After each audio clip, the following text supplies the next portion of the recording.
Qaroomni hedduun argannoowwan saayinsii ammayyaa waliin firoomuu hin barbaadu. Namoonni maalummaa qarooma isaanii kana osoo hin gaafatinii fi hin qoranne cal jedhanii akka fudhatan ajaju. Islaamummaan yoo ilaalle garuu akka beeknuu fi qorannu nu ajajji. Qaroomni Islaamaa waggoota 1400 ol lakkoofsisee jira. Kanaafuu haala kamiin argannoowwan saayinsii ammayyaa waliin wal simuu danda'a? Qaroomni Islaamaa qorannoowwan kamiyyuu caalaa gaafii gaafatame deebii quubsaa kennuu danda'a.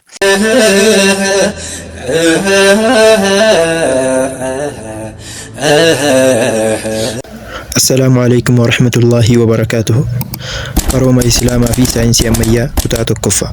Daawwattootaa fi hordoftoota keenya, har'a viidiyoo kana keessatti qaroomni Islaamaa fi saayinsiin ammayyaa akkamitti walitti dhufeenya qabuu fi Islaamummaan qorannoo irratti shoora ol'aanaa taphatte waliin ilaalla.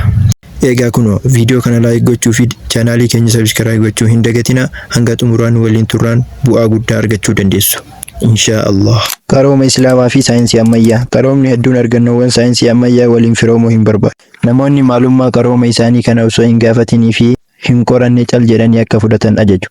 Islaamummaan yoo ilaalle garuu akka beeknuu fi qorannu nu ajajji. Qaroomni Islaamaa waggoota 1400 ol lakkoofsisee jira. Kanaafuu haala kamiin argannoowwan saayinsii ammayyaa waliin wal simuu danda'a? Qaroomni Islaamaa qorannoowwan kamiyyuu caalaa gaafii gaafatame deebii quubsaa kennuu danda'a. Dameewwan saayinsii qarooma Islaamaa keessaa tokko uumama addunyaa yookaan yuunivarsi.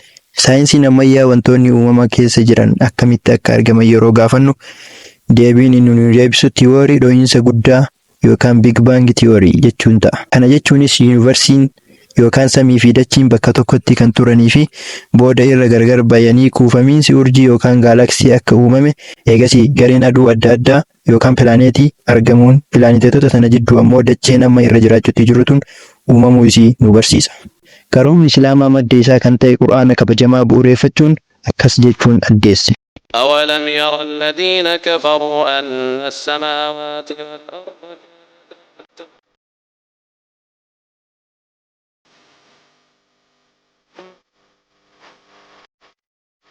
Ilmi namaa qorannoo waggaa dheeraa booda baroota as dhiyoo keessatti tiwoorii haala uumama dachee yookaan ji'oolojii ilaalchisee dhohiinsa guddaa jechuun dhiyeesse. Waggoota 1400 saayinsii duratti qaroomni Islaamaa icciitii uumamaa addunyaa kanaa akkas jechuun ifoomse. ثم استوى إلى السماء وهي دخان فقال